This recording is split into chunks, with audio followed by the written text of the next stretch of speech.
lobulado como este, eso quiere decir que tiene un tallo que parece un champiñoncito. O pueden ser pólipos sésiles, no tienen pedículo y están adheridos a la mucosa. Pero la clasificación que más nos importa es esta. Los pólipos pueden ser no neoplásicos, eso quiere decir que no van a evolucionar a cáncer. Pueden ser amartomatosos, son una especie de pólipos inflamatorios muy complejos. Y lo que más nos interesa son estos, los pólipos neoplásicos, porque eventualmente estos van a evolucionar a cáncer de colon. Entonces estos son los diferentes tipos, ¿no? Hiperplásicos, mucosos, inflamatorios, y hay algo que se llaman pseudopólipos. Los pólipos hiperplásicos son los más comunes, ocurren principalmente en el colon y son nodulaciones o lesiones muy pequeñas y que lo único que representan es como una proliferación anormal de la mucosa normal del colon. A simple vista es difícil de diferenciarlo de otro tipo de pólipos, sobre todo de los adenomatosos, pero la importancia de estos es que si los encontramos no nos tenemos que preocupar porque no desarrollan displasia y pueden tener un aspecto medio aserrado. Y si los ven al microscopio, pues lo único que se van a ver son como glándulas colónicas muy hipertróficas, ¿sí? Y nada más, pero todo es normal. Estos son muy comunes en el recto sigmoide. Siempre que hacemos una colonoscopia podemos ver 3, 4 pólipos, miden menos de medio centímetro, les digo que no desarrollan cáncer. Y en varios estudios, al menos en este que es una revisión sistemática, una cuarta parte de todos los pacientes con pólipos hiperplásicos desarrollaron una neoplasia proximal. ¿Esto qué quiere decir? Que había quienes sugerían que aunque hubiera pólipos benignos del lado izquierdo, los pacientes tenían mucho riesgo de desarrollar cáncer, pero menos del 5% tenía cáncer avanzado. Entonces realmente no hay mucha relación entre tener pólipos benignos y malignos. En otros 4 estudios, también independientemente de los hallazgos distales, el riesgo de tener cáncer con los pólipos hiperplásticos fue muy bajo. Entonces realmente los estudios en la actualidad no es claro, pero al menos indican que no hay un riesgo elevado de desarrollar cáncer de colon si uno tiene pólipos hiperplásicos. Y en la actualidad estos no se consideran un factor de riesgo para cáncer de colon. Están estos pólipos mucosos que son algo muy similares, son pequeñas protuberancias, también menores de medio centímetro, de tejido colónico y que durante la endoscopía lo único es que se ven muy similares al resto de la mucosa y no tienen ninguna relevancia clínica. Hay algo que se llaman pólipos inflamatorios o pseudopólipos.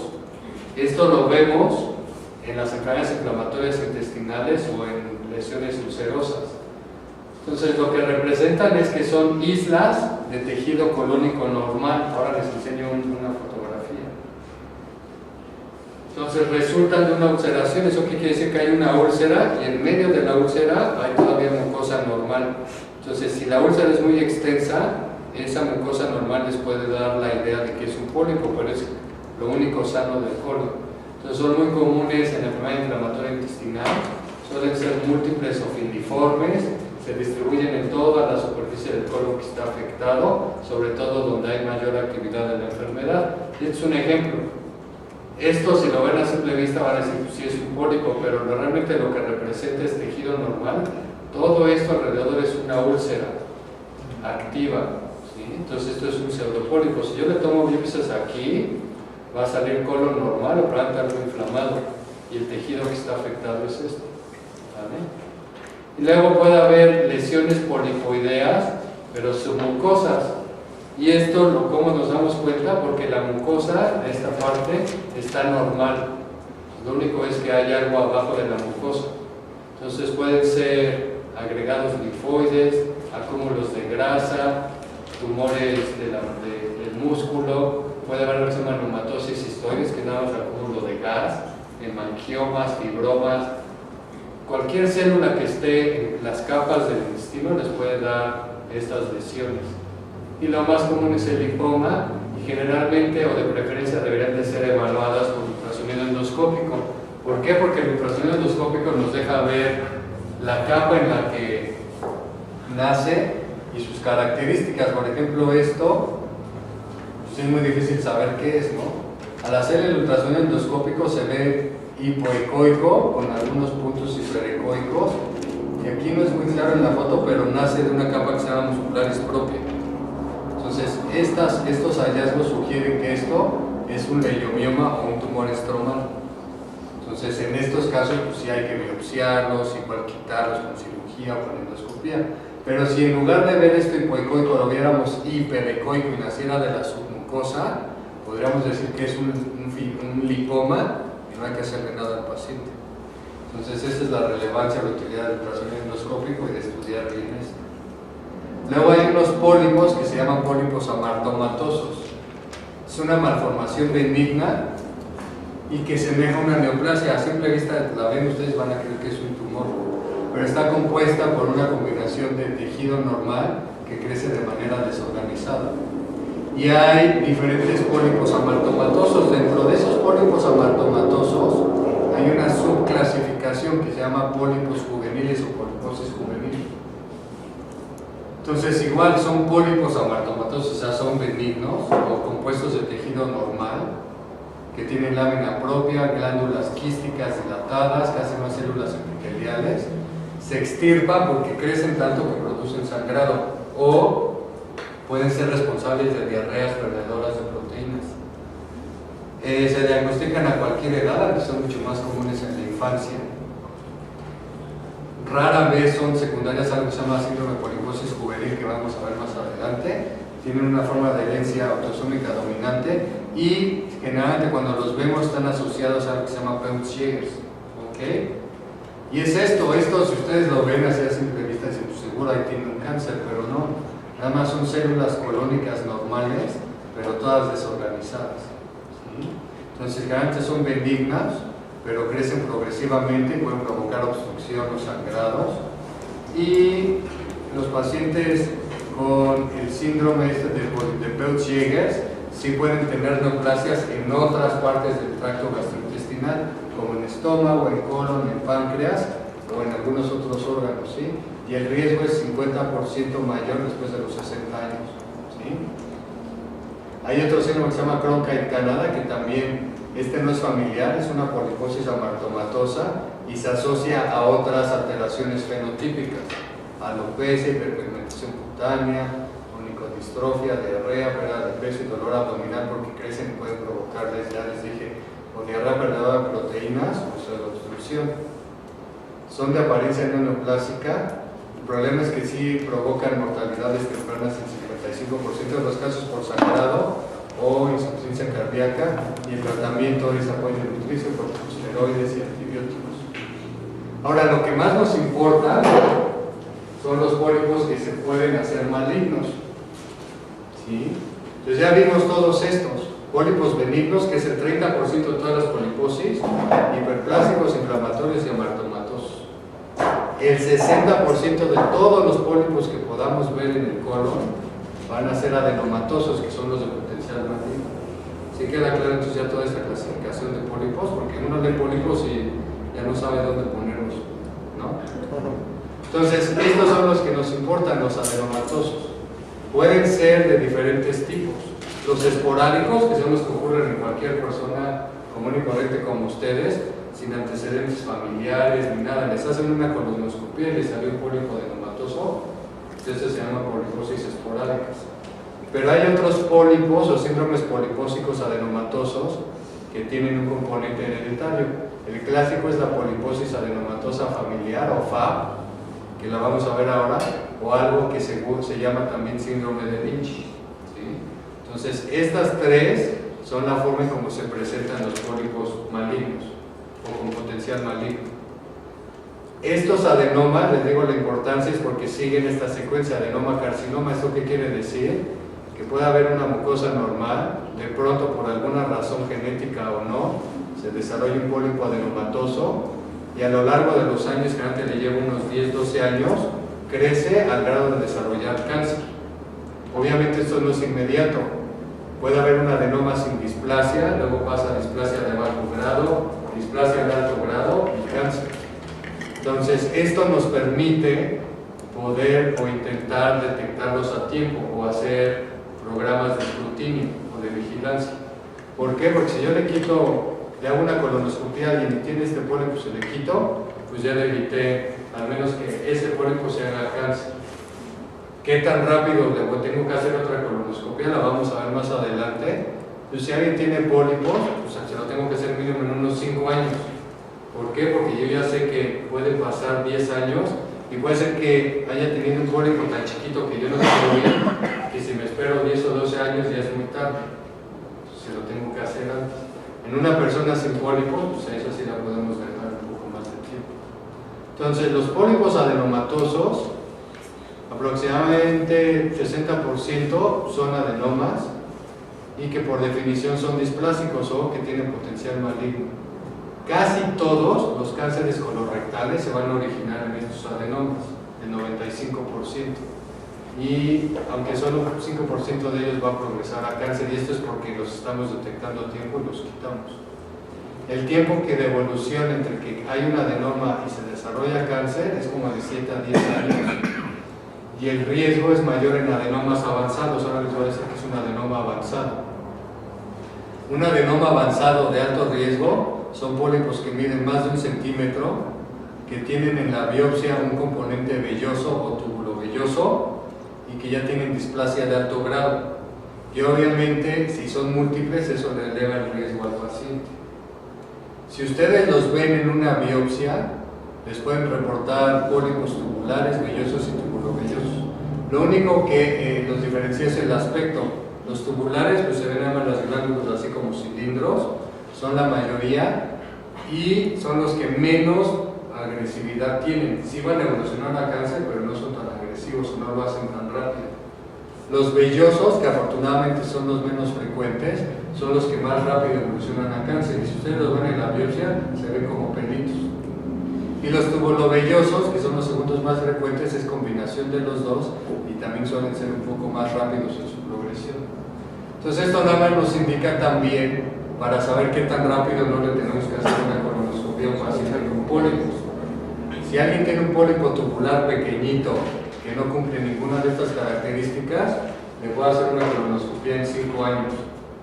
Pero si tiene un velloso o es un pólipo muy grande, tubulovelloso ya con displasia de alto grado, no me tengo que esperar más de 3 años. Entonces esto es importante conocerlo porque nos ayuda a decidir el tipo de seguimiento que le vamos a dar al paciente. ¿Sí? Entonces la prevalencia de pólipos es variable, depende mucho de la edad. Entre más crecemos, como ven en esta gráfica, la posibilidad de tener pólipos es mayor y conforme incrementa nuestra expectativa de vida, que está ahora alrededor de los 80-85 años, pues cerca de la mitad de las personas en ese grupo de edad van a tener pólipos y pueden desarrollar cáncer.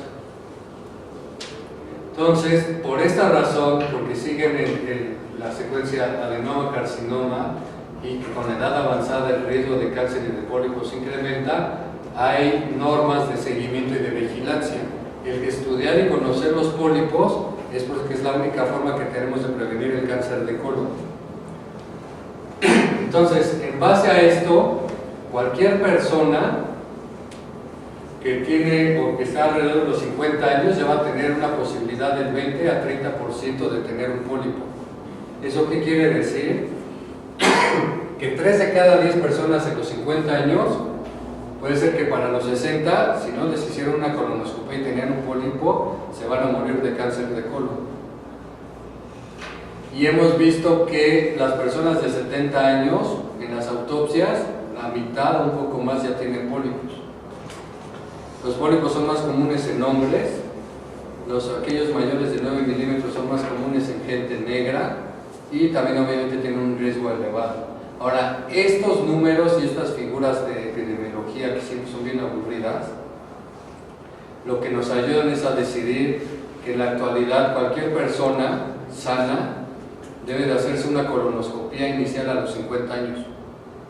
Si esa colonoscopia sale normal, lo vamos a ver también más adelante, se la puede hacer cada 10 años, así como a partir de los 40-45 se tiene que hacer antígeno prostático o un examen de próstata, o las mujeres tienen que ir a mastografías, papanicolau anuales. La colonoscopia es parte de esa medicina de prevención. Si no se tienen los recursos, hay otras maneras, con guayaco todos los años, o una rectosigmoidoscopía con guayaco cada 5 años. Pero se debe de empezar una medicina preventiva para cáncer de colon a partir de los 50 años. ¿Sí? Ahora, ¿qué hay de las manifestaciones clínicas de los pólipos? Generalmente son asintomáticos porque son muy pequeños, se detectan en etapas iniciales meramente durante los tamizajes que ya les mencioné de colon. Los pólipos pequeños no suelen sangrar, por lo que la sangre oculta en heces es poco útil, nada más nos va a ayudar a detectar ya pólipos un poco más avanzados. Los síntomas como hematoquesia, dolor abdominal, cambios en el hábito intestinal no son confiables porque puede haber muchas otras causas, no nada más pólipos o cáncer. Y ya vimos que las tasas de crecimiento aquí, perdón por el dedazo, no es lineal, pero la mayoría de los pólipos pequeños dicen que crecen menos de medio centímetro al año, pero eso quiere decir que en 5 años probablemente ya miden 2.5 y que en 10 años ya van a medir 5 centímetros. Un pólipo de 5 centímetros tiene como 80% de posibilidades de ya tener cáncer. ¿Vale? Entonces esto ya lo vimos, que son los 3 grupos esporádicos, familiar, síndrome de Lynch. Entonces vamos a ver cada uno de estos. Los pólipos esporádicos, eso no hay mucho que decir porque es lo que puede ocurrir en cualquier persona normal. Pero la poliposis adenomatosa familiar pues es un grupo de personas muy característico. Son gente que tiene mutaciones en este gen de la APC.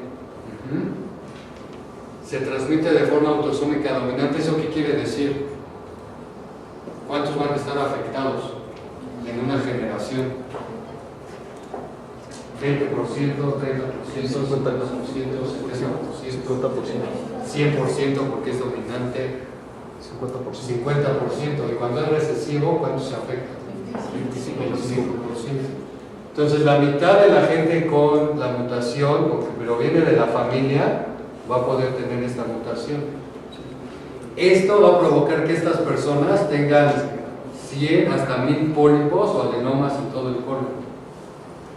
Y pueden involucrar desde el duodeno y el estómago y se acompañan de manifestaciones fuera del colon. Pueden tener alteraciones óseas, dientes supranumerarios.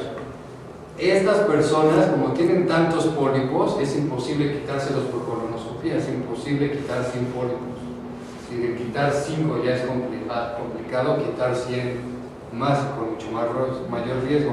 O sea, las personas que vienen de estas familias y que están afectados, se les recomienda una colectomía para evitar que tengan cáncer de colon. ¿Por qué? Porque las personas, incluso antes de los 40 años, ya desarrollaron cáncer. Y ahorita vamos a ver, generalmente cuando ya se tiene la mutación, se hacen colectomías por ahí de los 15, 20 años. ¿Sí? Entonces, de estas poliposis familiares que tienen el gen APC hay variantes y son muchas de las variedades que ustedes ven en los libros. El síndrome de Garner, de Muir-Torre y todo eso, todos esos síndromes forman parte de la poliposis adenomatosa familiar. La única diferencia es que cada uno tiene manifestaciones clínicas extracolónicas diferentes. Entonces, todos van a tener más de 100 pólipos en el colon, pero el síndrome de Garner tiene osteomas en el cráneo y en los huesos largos. Si le ven el fondo de ojo, tienen hiperpigmentación de retina, tumores desmoides, quistes fibromas, tumores de tiroides, adrenales y hepatobiliares. Entonces, esto también es importante. El diagnóstico de un síndrome de Garner nos indica que además de vigilar el colon, tenemos que vigilar la tiroides, las glándulas suprarrenales y que no van a desarrollar ictericia porque pueden desarrollar cánceres en estas zonas. Entonces también les ayuda, no nada más es, yo me sé ya el síndrome de Garner, ¿no? Les ayuda a saber que en estos pacientes tienen que vigilarle otras cosas y no nada más el colon. El síndrome de Turcot, pues estos se caracterizan por tumores del sistema nervioso central, medulloblastomas o glioblastomas, y hay muchos otros de Muir-Torre y demás. Hay unas que se llaman poliposis atenuadas, que tienen el gen, pero tienen menos pólipos, y en estos el cáncer se suele dar en etapas un poco más tardías. ¿Sí queda claro? Bueno, ahora viene otro grupo muy diferente, que es el síndrome de Lynch. Y aquí les causa mucha confusión porque el otro nombre es cáncer de colon hereditario no poliposo. Le dicen así porque no tiene tantos pólipos como el otro, pero generan pólipos. ¿Por qué lo pusieron así? No lo sé. Pero bueno, también es autosómico dominante. También el cáncer es mucho más temprano. Hay personas de 15 años que ya pueden tener cáncer. Suele ser en colon proximal. Pero también es importante diagnosticarlos porque estas personas pueden tener tumores en el útero, en el ovario, en el estómago, en el tracto urinario, en el intestino delgado, en el páncreas, en los conductos biliares. Entonces, siempre que alguien tiene síndrome de Lynch, tiene que ir a un escrutinio de todos estos órganos. La edad de afección es más o menos a los 45 años aquí, perdón, en la mayoría de los casos. Y suelen ser adenomas un poco más pequeños, probablemente por eso le pusieron un polipósico, porque no son tan grandes. Y esto se diagnostica por unos criterios que se llaman criterios de Ámsterdam. Entonces debe de haber más de 3 familiares con cánceres relacionados al síndrome. Esto es hereditario no polipósico colon cáncer o colon de cáncer hereditario no polipósico síndrome de Lynch. Entonces, 3 familiares con alguno de estos tumores, no necesariamente de colon. ¿Sí? Un caso de estos debe de ser en un familiar de primer grado, abuelo o padre o madre, ¿sí? Y debe de haber 2 generaciones consecutivas afectadas y que al menos uno de esos tumores haya sucedido antes de los 50 años. Obviamente esto es difícil hacerlo en la clínica y siempre cuando lo sospechamos los mandamos a consulta con los genetistas para que nos ayuden a hacer todos los árboles genealógicos y nos digan si sí o no cumplen los criterios. ¿Sí? Ahora, ¿qué se hace cuando alguien tiene cáncer? Bueno, tiene cáncer de colon o pólipos en el colon. Bueno, el cáncer de colon es el tercer cáncer más diagnosticado en todo el mundo y al menos en Estados Unidos y en Europa ha habido más de 103,000 casos, más de 100,000 casos anuales. En México y en otros lados llega a ser la tercera o cuarta causa de muerte asociada a cáncer y el riesgo de una persona de desarrollar cáncer, cualquiera de ustedes, es de 5%.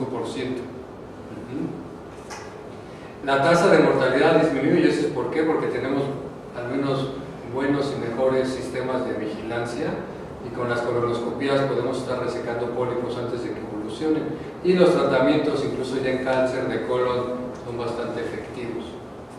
Entonces, lo ideal es detectarlo antes de que se haga un cáncer infiltrante, ¿no? Entonces, ¿cómo se hace la vigilancia? Se debe de establecer primero un riesgo individual. ¿Eso qué quiere decir? ¿Qué riesgo tiene cada persona de desarrollar cáncer? Entonces eso depende mucho de si son adenomas esporádicos, de si vienen de una familia con poliposis familiar o de si tienen síndrome de Lynch. ¿Sí? Entonces es lo primero que tienen que establecer en el paciente. Pues, ¿cómo lo hacen? Preguntando, ¿hay alguien en su familia que tiene cáncer de colon? No. Entonces es una persona con un riesgo normal de ese 5% que les dije. Es muy diferente si hay una familiar afectada. Puede no tener un síndrome polipósico, pero si hay un familiar afectado, aunque no pertenezca a estos síndromes genéticos, se incrementa mucho el riesgo y cambia toda la situación. Entonces, lo primero es eso, ver el riesgo de cada individuo a través de los antecedentes familiares de cáncer y de otros pólipos adenomatosos. Las personas que tienen enfermedad inflamatoria intestinal, eso es un punto y aparte. Cuando alguien tiene CUSI o Crohn, tienen que llevar una vigilancia muy diferente porque esa enfermedad después de los 8 o 9 años les incrementa mucho el riesgo de cáncer. Entonces, pero es importante determinarlo porque se van a tratar diferente. Los antecedentes familiares de cáncer de colon y obviamente cuántos familiares de primero, segundo o tercer grado están afectados. Y esto es también vital a las edades del diagnóstico. ¿Por qué? Porque en la actualidad se dice que la primera colonoscopía de alguien con un antecedente en la familia de cáncer de colon debe de hacerse 10 años antes del diagnóstico. ¿Qué quiere decir eso? Si a su papá le diagnosticaron cáncer de colon a los 45 años, eso quiere decir que ustedes se deben de hacer la colonoscopía a los 35 a más tardar. ¿Sí?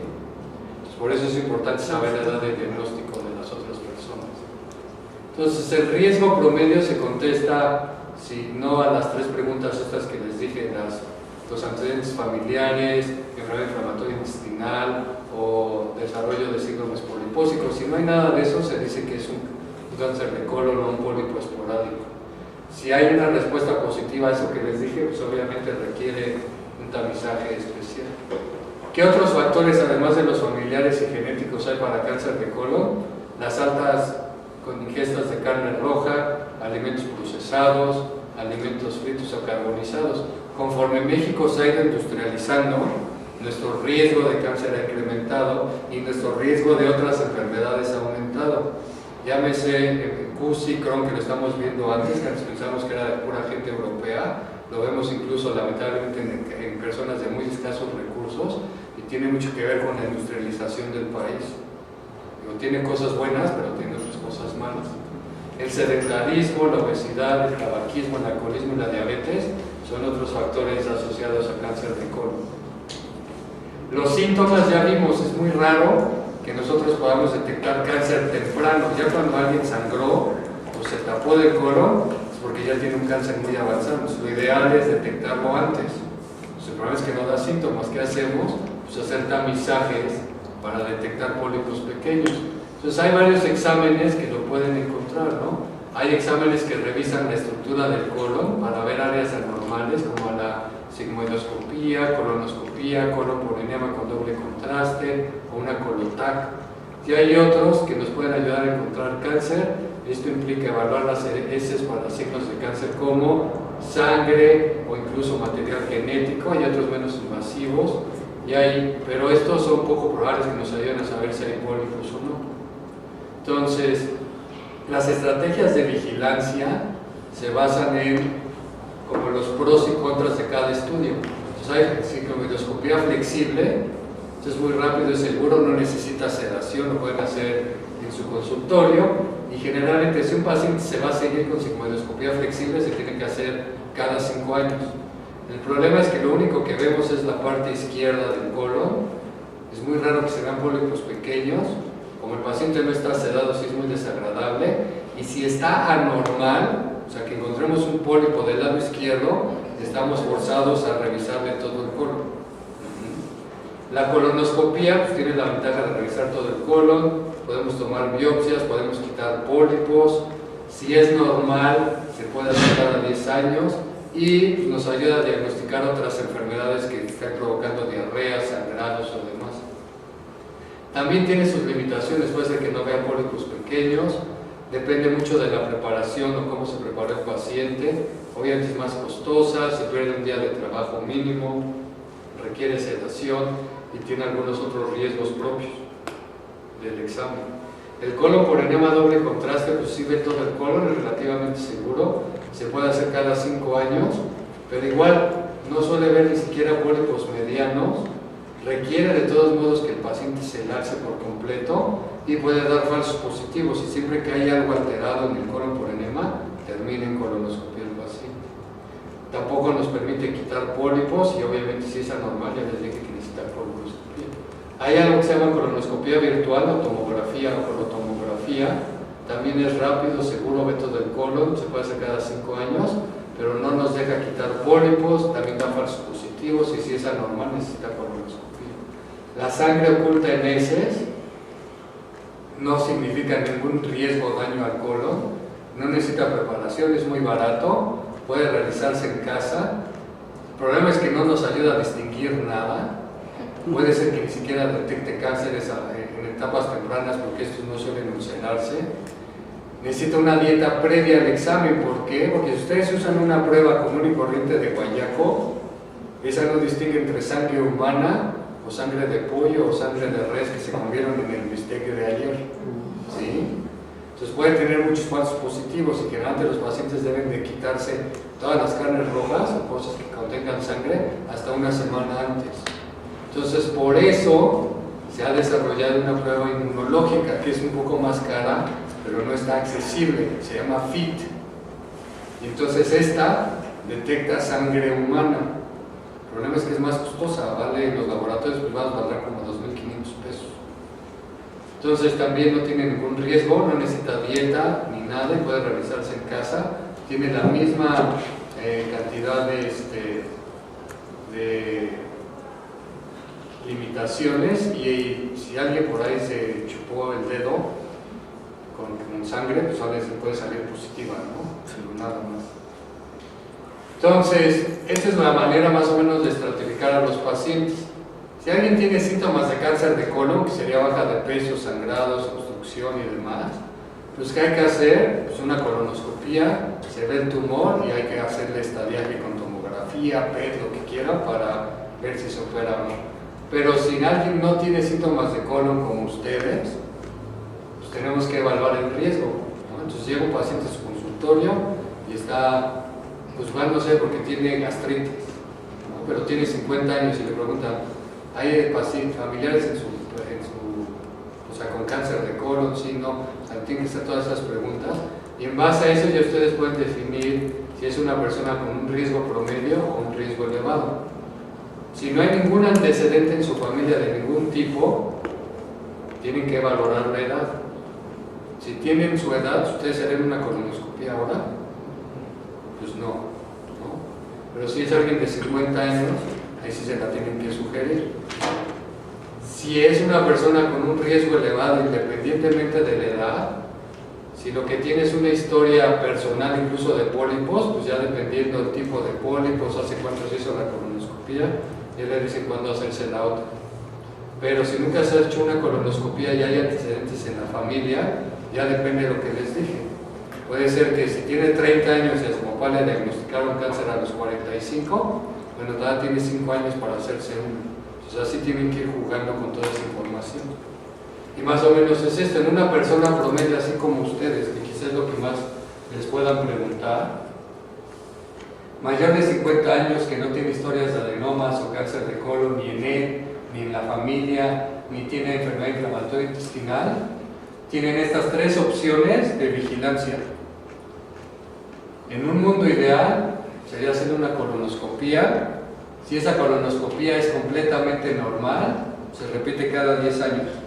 ¿Y eso por qué? Por ese riesgo que les digo de que los pólipos se tardan entre 7 a 10 años en crecer, hacerse visibles antes de desarrollar cáncer. Si tiene pólipos en esa primera colonoscopía, dependiendo del tipo de pólipo, se tiene que repetir cada 3 o cada 5 años.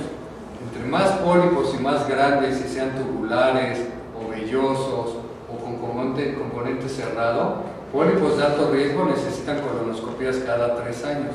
Pólipos de bajo riesgo cada 5. Es un pólipo hiperplásico, es un pólipo benigno completamente, entonces es igual que si no tuviera, entonces va cada 10 años. ¿Sí queda claro?